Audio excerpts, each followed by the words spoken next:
Hello, beautiful, beautiful black people. I hope that all is well in your world. And this day was one of the best days of your life, right here on this plantation called America. Beautiful, intelligent black people. We are being led by useful idiots. We are being led by useful idiots. It was useful white racist idiots that came up with the creation of chattel slavery. It was those white racist useful idiots that implemented slavery for 246 years. And after slavery, it was those useful idiots that implemented the Jim Crow laws, the black codes, fake Reconstruction, institutional racism, systemic racism, public lynchings, burning black folks alive, destroying all successful black businesses and black communities. It was those useful white racist idiots back then that did all of those atrocities to black folks, to the human race, because black folks are descendants. People that look like me are descendants of the only 100% humans that originated on the continent of Africa. Fact, unequivocally, Trump is a useful idiot. Lindsey Graham is a youthful idiot. Mitch McConnell is a youthful idiot. Attorney Jim Cameron of the Commonwealth of Kentucky is a black youthful idiot. Charles Barkley, the sportscaster on TNT, is now, always has been, and probably always will be a useful idiot.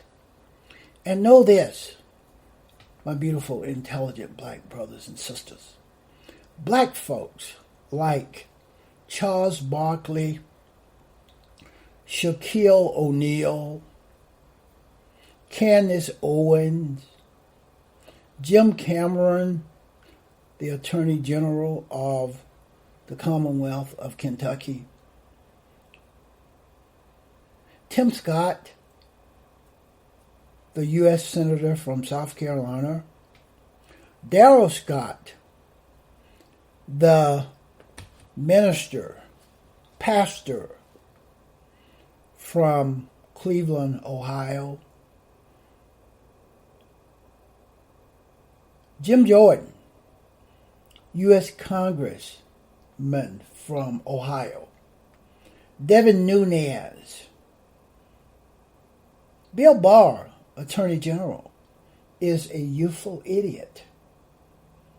Alex Azar of the Trump administration is a youthful idiot. Robert Redfield, director of the CDC, is a youthful idiot. Hence is why Trump placed him in that position at the CDC. Hence is why Trump is so interested and supported this nominee for the Supreme Court Justice, Amy Coney, whatever her name is.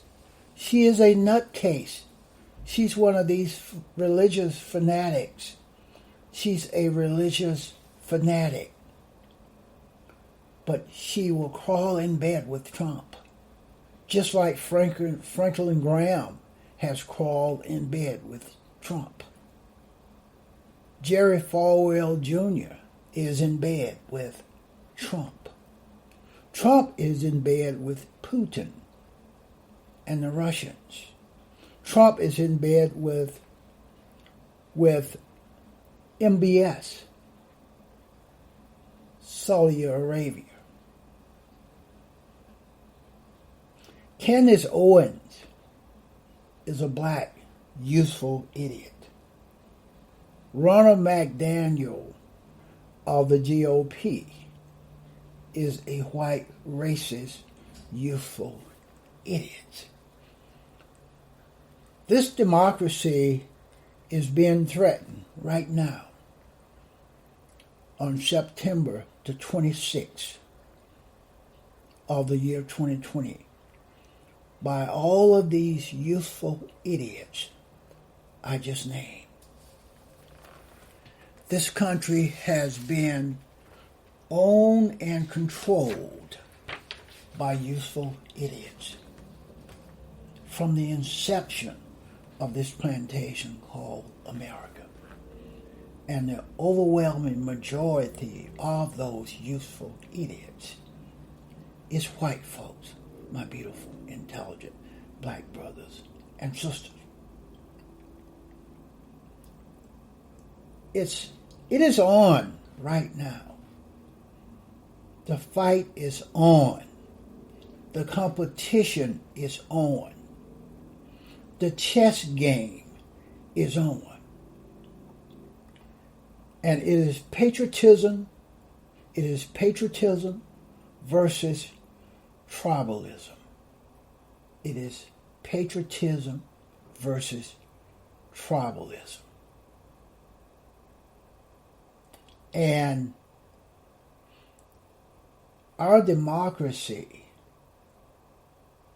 equal rights, equal justice, did not happen back then, and it isn't going to happen today unless the American people, black folks, brown folks, and about 25 to 30% of the white folks aggregate, organize, and put these white, racist, black, dumb, useful idiots in that place. We must keep our knee on their necks to prevent them from destroying the country and ultimately destroying us, my beautiful, intelligent black brothers and sisters. It is patriotism versus tribalism. When Joe Biden selected Kamala Harris as his running mate, it guaranteed that the presidential campaign would devolve into a mud wrestling grievance match. And that's what we have today. The outcome of this mud wrestling grievance match will depend on how patriotic Americans answer two questions. Will American citizens vote to restore the slow but measurable pursuit needed to form a more perfect union? That is what we had we had a very slow but measurable pursuit to form a more perfect union out of a sense of patriotism.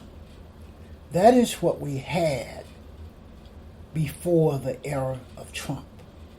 The Republican Party has been hoping, praying, waiting for a Trump to come down the pike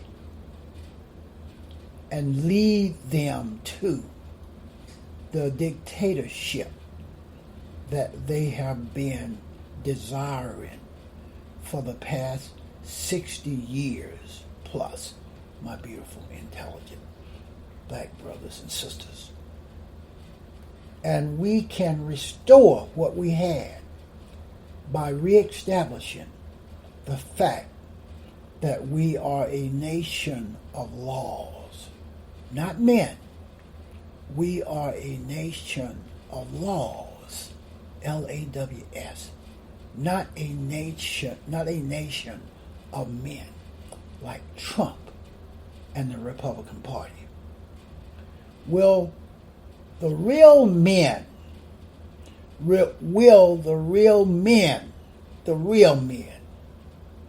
leaders of the tribe,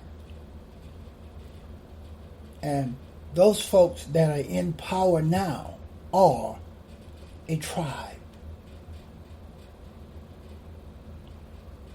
Will the male leaders, I won't call them men, I will say, will the male leaders of the tribe that has been in power since the founding of these United States of America appeal to baseless grievances in order to carry the day? That's what Trump has done since his campaign for the presidency beginning in 2015. He appealed to baseless grievances, fears, hatred of racist white folks. We'll probably need a scorecard to judge this grievance match of Biden/Harris versus Trump/Pence for the heart and soul of America. We will need a scorecard. The events that have taken place over the last 3 years and 8 months have created a climate in which most citizens sense that the decision will also be a referendum on race and gender in America. Believe you me, no question about it. This election in November of 2020 is also a referendum on race and gender. Further, fair-minded conservatives, fair-minded Republicans will need to determine whether the Republican Party, dating back to Eisenhower up through Bush, is worthy of saving.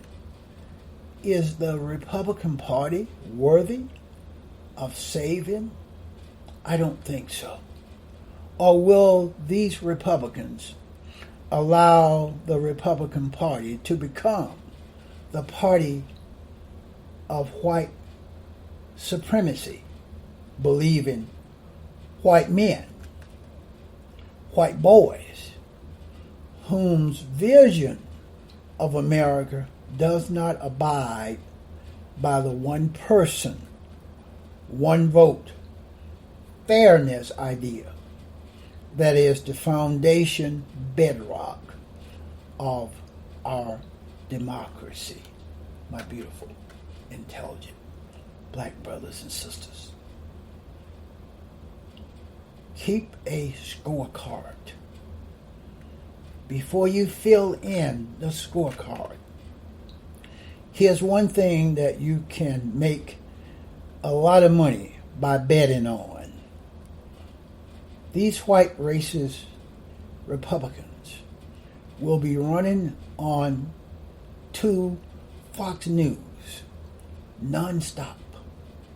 24 hour, there will be a 24-hour loop of industrial strength, very strong advertisements implying the N-word, other racial slurs, fear-mongering,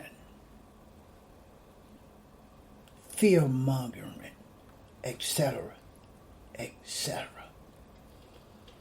That's what we can expect during the next 38 days. You will hear the N-word more times than was repeated in Quentin Tarantino's movie called Django. In that movie, the N-word was repeated more than 200 times. I do not use the N-word, by the way. And I won't use it here. I grew up in the South. And where I grew up, our family values, our principles, told us that the N-word was always prohibited, that the N-word was always offensive, stupid,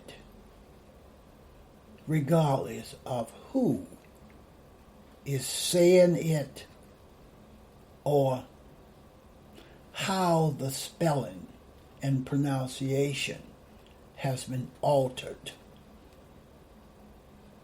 to make it more acceptable. That's all I have on this one.